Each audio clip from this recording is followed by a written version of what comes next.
Hey, das oder so ein ähnliches Teil hat vielleicht auch schon zu einem riesen Krach geführt mit deinen Eltern, weil sie gefunden haben, hey, du gamest einfach viel zu viel. Die Regierung in China, die hat solche Streitereien jetzt ins Ende gesetzt und ein neues Gesetz eingeführt. Was das genau für eins ist, das siehst du jetzt in deinen SRF Kindernews.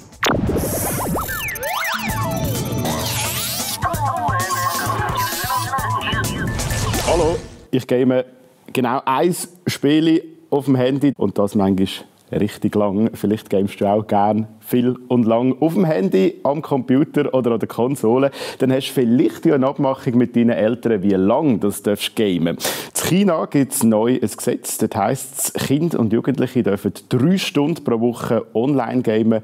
Mehr ist verboten. Aber was ist eigentlich das Gefährliche am Gamen und wie kannst du deine Eltern vielleicht vom Gamen überzeugen? Das siehst du jetzt. Wenn der Probishan am Kompi gamet, dann meistens sein Lieblingsspiel, Tower of Hell.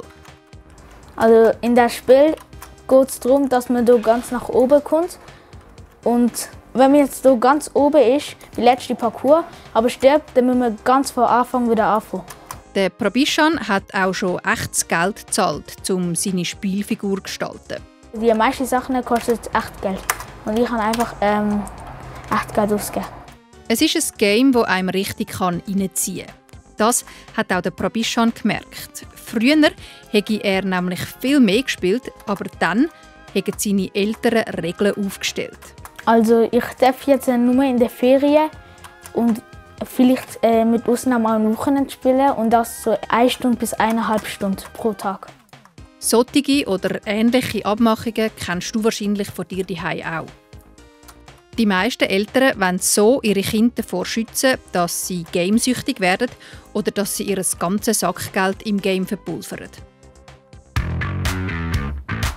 Das ist der Daniel Betschart. Er arbeitet bei Pro Juventute und weiss ganz genau Bescheid über die Gefahren des Gamen.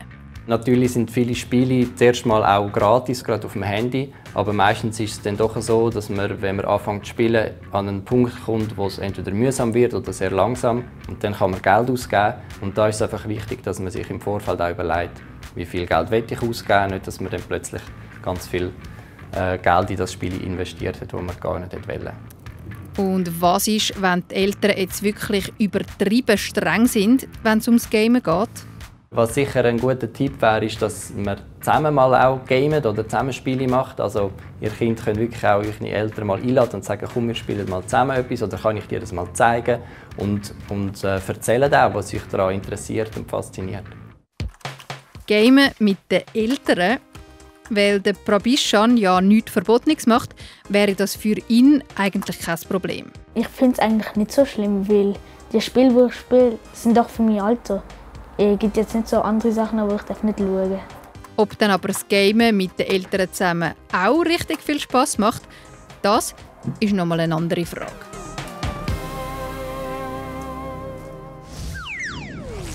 Hey, stell dir mal vor, du musst jetzt in dem Moment von daheim weg, kannst nie mehr zurückkommen und hast auch gar keine Zeit, um irgendetwas von deinen Lieblingssachen mitzunehmen. Klingt irgendwie krass, oder? Genau das ist jetzt aber ein paar Leute passiert, die auf der kanarischen Insel La Palma leben. Schuld daran ist ein Vulkan von der Vulkankette Cumbre Vieja, der ausgebrochen ist. Schon noch krass, der Vulkanausbruch auf La Palma. Für den Wissenschaftler Leon Frey ist es kein Zufall, dass es dort zu einem Vulkanausbruch gekommen ist. La Palma ist eine Vulkaninsel. Das heisst, eigentlich jeder Stein auf La Palma ist durch irgendeinen Vulkanausbruch entstanden.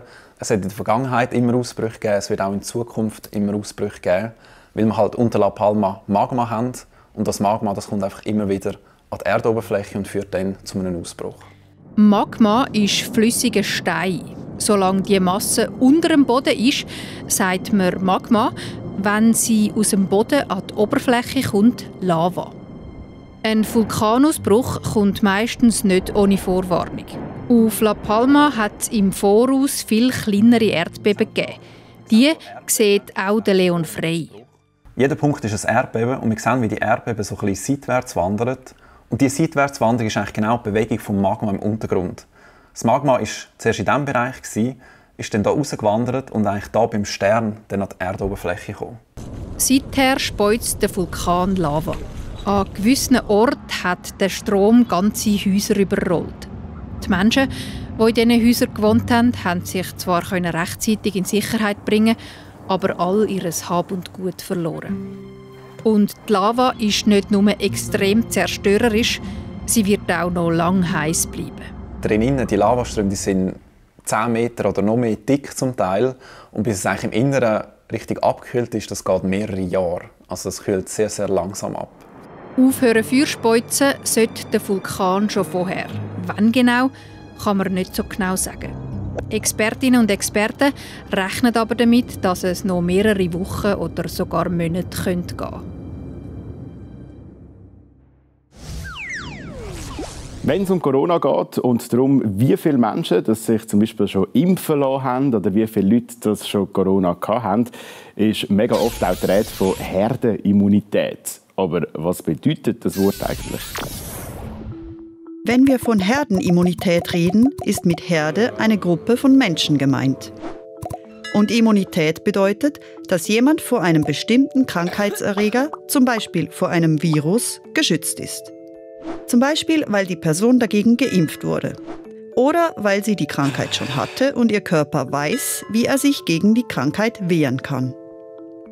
Das Wort Herdenimmunität bedeutet also, dass eine Gruppe von Menschen gegen einen bestimmten Krankheitserreger geschützt ist. Ist nun niemand in einer Gruppe von Menschen gegen den Erreger immun, kann eine Person, die krank ist, weitere Menschen anstecken, zum Beispiel in der Schule. Und die stecken dann noch mehr Menschen an und so weiter. So verbreitet sich der Krankheitserreger immer weiter. Sind aber alle Menschen einer Gruppe gegen einen Erreger immun, kann der sich nicht weiter ausbreiten. Dann besteht eine absolute Herdenimmunität. Herdenimmunität kann aber auch bestehen, wenn nicht alle, aber viele Menschen einer Gruppe immun sind. Je mehr Menschen immun sind, desto weniger kann sich der Erreger ausbreiten. So werden auch Menschen einer Gruppe geschützt, die nicht immun sind. Dies ist entscheidend, denn selbst wenn es eine Impfung gegen einen Erreger gibt, können sich nicht alle Menschen impfen lassen. Etwa, weil sie eine andere Krankheit haben und deshalb die Impfung nicht vertragen würden. Eine Impfung schützt also nicht nur die Menschen, die sich impfen lassen, sondern auch die, die sich aus gesundheitlichen Gründen nicht impfen lassen können. Beim Coronavirus ist es übrigens sehr unwahrscheinlich, dass es irgendwann die Herdenimmunität gibt. Ein Grund dafür ist, dass sich das Virus immer wieder verändert und dass es immer wieder neue Varianten davon gibt.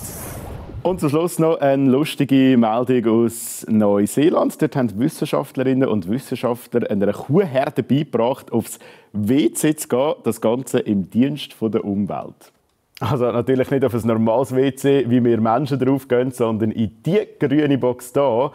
Wenn die Kühe ihr Geschäft dort verrichten, dann kommen sie als Belohnung etwas zu essen über. Und so werden sie darauf trainiert, nicht einfach irgendwo herzubisseln. Das ist wichtig, weil es im Bissi der Kühe Stoffe drin hat, die für die Umwelt schädlich sein können. Und wenn sie aber auf das WC gehen, dann können diese Stoffe rausgefiltert werden.